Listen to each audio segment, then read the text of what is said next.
5வது அத்தியாயத்துல ஹிரண்யகசிப்பு தன் பிள்ளையான பிரஹ்லாதனுடைய விஷ்ணு பக்திய பார்த்துட்டு அவனை வதைக்கிறதுக்கு பாக்குறார் அப்படிங்கறத பார்த்தோம். இந்த 6வது அத்தியாயத்துல பிரஹ்லாதன் அசுரகுமாரர்களுக்கு தத்துவ உபதேசம் பண்றார். என்ன உபதேசம் பண்றாருன்னு பார்க்கலாமா? பிரஹ்லாதன் அசுரகுமாரர்களுக்கு அறிவுள்ள புருஷன் இந்த மனுஷ ஜென்மத்திலேயே சின்ன வயசு முதற்கொண்டு பகவானை அடைவதற்குரிய தர்மங்களை எல்லாம் அனுஷ்டிக்கணும், கடைசி காலத்தை பார்த்துக்கலாம் அப்படின்னு இருக்கப்படாது. மனுஷ ஜென்மம் கிடைக்கிறது ரொம்ப ரொம்ப ரொம்ப கஷ்டம். மறுபடியும் மனுஷ ஜென்மம்தான் நமக்கு கிடைக்குமா அப்படிங்கறதுல எந்த விதமான நிச்சயமும் இல்லை. அதனால இப்பவே கிடைச்சிருக்கிற இந்த மனுஷ ஜென்மத்திலேயே பகவத் தர்மங்களை எல்லாம் அனுஷ்டிக்கணும். இப்போ சப்தாதி விஷயங்களை எல்லாம் அனுபவிச்சுட்டு கடைசியில தர்மங்களை பத்தி அப்புறம் பார்த்துக்கலாம் அப்படின்னு நினைக்க கூடாது. அது வரைக்கும் இந்த சரீரம் நிலைச்சு இருக்குமா அப்படிங்கறதுல எந்தவித நிச்சயமும் இல்லையே. அதனால சின்ன வயசுலேருந்து பகவானை அடையறதுக்கு முயற்சி பண்ணணும். இந்த சரீரம் நிலையற்றதுதான் இருந்தா கூட இந்த மனுஷ ஜென்மமே புருஷார்த்தத்தை நிறைவேற்றி தரக்கூடியது. பகவத் தர்மங்களை கொஞ்சம் செஞ்சா கூட அவனுக்கு மோட்சம் கட்டாயம் கிடைச்சிடும். பகவத் தர்மங்களை செய்ய ஆரம்பிச்சு பாதியிலேயே இந்த சரீரம் அழிஞ்சு போனா கூட அதனால கெடுதி எதுவுமே வந்துடாது. இந்த மனுஷ ஜென்மத்துல பகவானுடைய பாதங்களை சரணடைகிறது தான் மிக மிக உயர்ந்தது. இந்த பகவான் சமஸ்த பிராணிகளுக்கும் உள்ளே இருந்துட்டு நியமித்து கொண்டு நம்ம பாதுகாத்துண்டு வரான். ஆத்மாக்கள் அனைவருக்கும் பிரீத்திக்கு அவனே இடமானவன். அவன் பிராணிகளிடத்துல ரொம்ப இரக்கமுடையவன். நாம அவனை அனுசரிச்சா அவன் நமக்கு ஹிதத்தைத்தான் செய்வான். அசுரகுமாரர்களே, பிராணிகளுக்கு தேக சம்பந்தம் உண்டான உடனேயே பசு ஜென்மம் முதலிய எல்லா ஜென்மத்திலும் இந்திரிய சுகங்கள் எந்த முயற்சியும் இல்லாம பூர்வ கர்மங்களுக்கு தகுந்தபடி தானே வந்து சேர்றது. தனக்கு துக்கம் வேணும் அப்படின்னு யாராவது முயற்சி பண்ணுவாளா? பண்ண மாட்டா இல்லையா? இருந்தா கூட கர்ம வினையால பிராணிகளுக்கு துக்கங்கள் தானாகத்தானே உண்டாருது. அது மாதிரியே சுகங்களும் அந்த கர்மானு குணமாக தாமே உண்டாகாது அப்படிங்கறதுல நமக்கு என்ன சந்தேகம் இருக்க முடியும்? சந்தேகம் இல்லையே. அந்த சுகங்கள் மனுஷ ஜென்மத்தை போல பசு பட்சி ஆகிய ஜென்மங்களிலும் இருக்கும். ஆனால் பகவத் தர்மங்கள் மனுஷ ஜென்மத்துக்கு மட்டும்தான் உண்டு. அது மற்ற ஜென்மங்கள்ல கிடைக்கவே கிடைக்காது. அதனால நாம் சப்தாதி விஷய சுகங்களுக்காக பிரயத்தனம் பண்ண தேவையே இல்லை. அப்படி தேவையில்லாம முயற்சி பண்ணினா வாழ்நாள் தான் வீணா போகுமே தவிர எந்த விதமான பிரயோஜனமுமே கிடைக்காது. ஜென்மாந்தரத்துல சுகத்தை அனுபவிக்கணுங்கிறதுக்காகவாது முயற்சி பண்ணணுமே அப்படின்னா அது ஒத்துக்க வேண்டிய விஷயம்தான். இருந்தாலுமே போக மோட்சங்களை தரக்கூடிய பகவானுடைய பாதார விந்தங்களை நாம பணிஞ்சுட்டா ஜென்மாந்திரத்துக்கு காரணமான கர்மங்களை எல்லாம் அந்த துக்கங்கள் எல்லாம் அடியோடு தொலைஞ்சு போயிடுமே. அது பிரம்மானந்தத்தை அனுபவிக்க கூடிய அந்த க்ஷேமத்தையும் நாம் அடைஞ்சிடுவோமே. விஷய சுகங்களுக்காக முயற்சி பண்ணினா அந்த க்ஷேமத்தை அவன் அடையவே மாட்டான். அதனால சம்சாரத்தில் இருக்கும் புருஷன் நன்மை தீமைகளை நன்னா தெரிஞ்சுட்டு தன் சரீரம் நன்னா திடமா இருக்கும் போதே மோட்சம் அப்படிங்கிற க்ஷேமத்துக்காக முயற்சி பண்ணணும். மனுஷனுக்கு வாழ்நாள் அதிகபட்சமாக இருந்தா 100 வருஷம்தான். இந்திரியங்களை வெல்ல முடியாத அந்த மனுஷனுடைய வாழ்நாள்ல பாதி தூக்கத்திலேயே போயிடுறது. சின்ன வயசுல பால்யத்துல ஒன்னும் தெரியாத மூடனாக ஒரு 10 வருஷம் ஓடி போயிடுறது. கௌமார வயதுல விளையாடிண்டே ஒரு 10 வருஷங்கள் போயிடுறது. ஆக 20 வருஷங்கள் போச்சு. கடைசியில கிழத்தனம் வந்து தேகம் தளர்ந்து போய் ஒண்ணும் பண்ண முடியாம ஒரு 20 வருஷம் போயிடுறது. அதனால நாம முழிச்சுட்டு இருக்கிற இந்த 50 வருஷத்துல 40 வருஷங்கள் போச்சு. மிச்சம் எத்தனை இருக்கு? 10 வருஷம்தான்.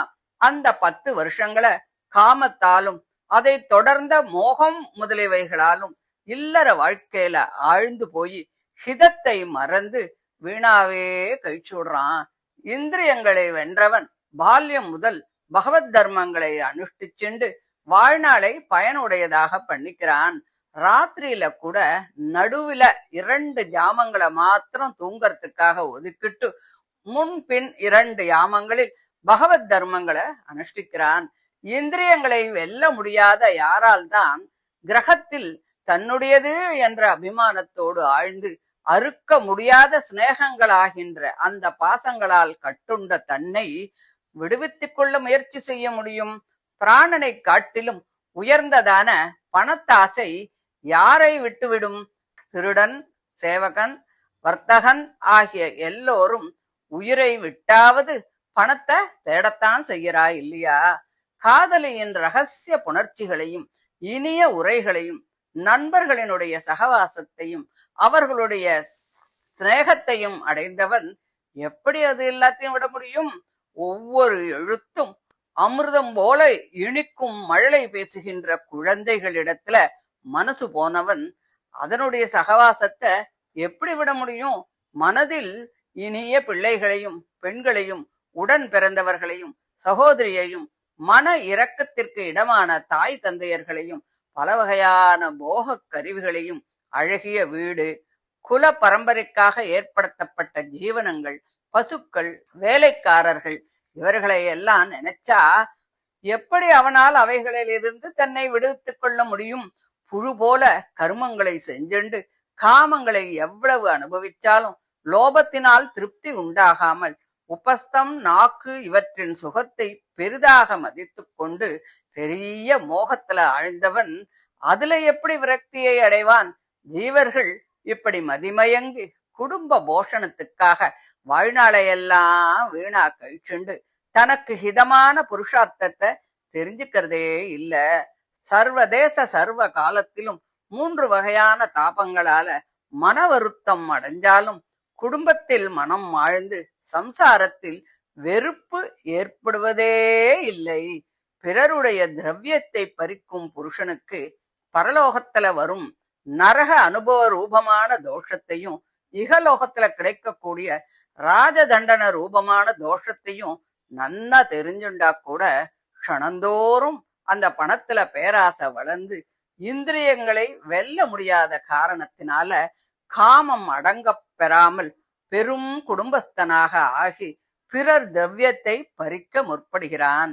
தைத்திய குமாரர்களே, இந்த சம்சாரத்தின் தோஷத்தை நன்றாக தெரிந்து கொண்டும் கூட குடும்பத்தையே போஷிக்கணும் அப்படின்னு ஆத்மஸ்வரூபத்தை அறிஞ்சுக்கிறதுல மனம் போக முடியாம இது நம்முடையது, இது பிறருடையது அப்படிங்கிற வேத புத்திய பாராட்டிண்டு இருக்கிறவன் நரகத்தைத்தான் அடைவான்.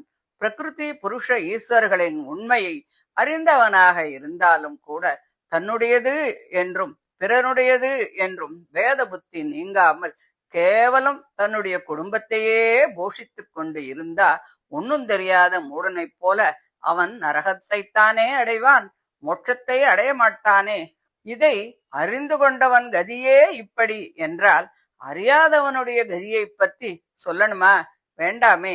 யாராக இருந்தாலும் இல்லற வாழ்க்கையில் ஆசை அதிகமாக இருந்தால் அவன் சப்தாதி விஷயங்கள்ல மனமெல்லாம் போய் பெண்களுக்கு ஒரு விளையாட்டு மிருகம் போல மேலும் மேலும் விலங்குகள் போன்ற சம்சார பந்தம் நீங்க முடியாமல் வருந்துவானே தவிர எந்த காலத்திலும் அதிலிருந்து தன்னை விடுவித்துக் கொள்ள அவனுக்கு சக்தி உடையவனாக ஆகவே மாட்டான். தைத்திய குமாரர்களே, அதனால கேவலம் சப்தாதி விஷயத்துல மனம் போன அசத்துக்களான தைத்தியர்களின் சகவாசத்தை விட்டுட்டு இந்த உலகத்துல சிருஷ்டி ஸ்திதி சம்ஹாரங்களே விளையாடலாக உடைய தன் தேஜஸினால் திகழ்கின்ற ஸ்ரீமன் நாராயணன் என்னும் பெயர் பெற்ற அந்த பகவானை நீங்கள் சரணடையுங்கள். பற்றற்றவர்கள் அந்த பரம புருஷனே பரம புருஷார்த்தமான மோட்சத்திற்கு காரணம் அப்படின்னு சொல்றா. அசுரகுமாரர்களே, தன்னை பற்றினவர்களை கைவிடாத அந்த பரம புருஷனை ஆராதிக்க நினைச்சா அதிக வருத்தம் இல்லை. அவன் சமஸ்த பிராணிகளுக்கும் அந்தராத்மா. உங்கள் ஹிருதயத்திலும் அவன்தானே இருக்கிறான். நீங்கள் அவனை தேடிந்து எங்கேயும் போக வேண்டாமே. சொர்க்காதி பலன்களைப் போல அவனை நாம் சாதிக்க வேண்டாம். அனைவருக்கும் அவன் சுயமாகவே சித்தமாக இருக்கிறான். அவன் ஹிருதயத்தில் இருப்பதையும் அவனுடைய சுவாமித்துவம் சேஷித்துவம் முதலிய சம்பந்தங்களை தெரிந்து கொள்ள வேண்டுமே தவிர வேறு எதுவுமே செய்ய வேண்டாம். தாவரம் முதல் பிரம்மதேவன் வரையில் உள்ள மேன்மையும் தாழ்மையுமான சமஸ்த பூதங்களிலும் பூமி முதலிய பஞ்ச பூதங்களின் பரிணாமங்களான குடம் துணி போன்ற வஸ்துக்களிலும் சத்வாதி குணங்களின் வைஷமியத்திற்கு இடமான மகத்து அகங்காரம் முதலியவற்றாலும் பரமபுருஷன் தான் ஒருவனே சேதனங்களையும் அச்சேதனங்களையும் சரீரமாக கொண்டு நிறைந்து இருக்கிறான். அவன் இணையெதிர் இல்லாதவன். சேதனா சேதங்களில் உள்ளே புகுந்து இருந்தாலும் கூட அதன் தோஷங்கள் தன்மேல் தீண்டப் பெற முடியாதவன். ஷாட்குண்ய பூரணன். ஜீவாத்மாக்களை அவரவர் கர்மங்களுக்கு தகுந்தபடி நியமித்துக் கொண்டிருப்பவன். இவ்வளவு என்று அவனை நிரூபிக்க முடியாது. ஜாதி குணம் முதலிய வித்தியாசம் எதுவுமே இல்லாதவன். ஆனந்த ஸ்வரூபன். தன்னை தவிர வேறு ஈஸ்வரன் இல்லாதவன். மோகாதி குணங்களை தருகின்ற தன்னோட மாயையினால் சம்சாரிகளுக்கு வெளிப்படாத மகிமையை உடையவன். ஆச்சாரியர்களுடைய உபதேசத்தினால் மட்டுமே அறியக்கூடியவன்.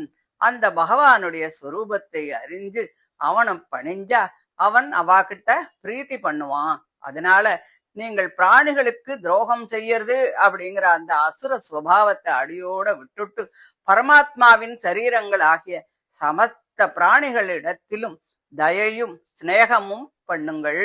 அதனால பரமபுருஷன் ரொம்ப சந்தோஷம் அடைவான். ஜகத்காரணனான அந்த பகவான் சந்தோஷம் அடைஞ்சா அப்புறம் என்னதான் கிடைக்காது? எதுவுமே கிடைக்காது இல்லையே.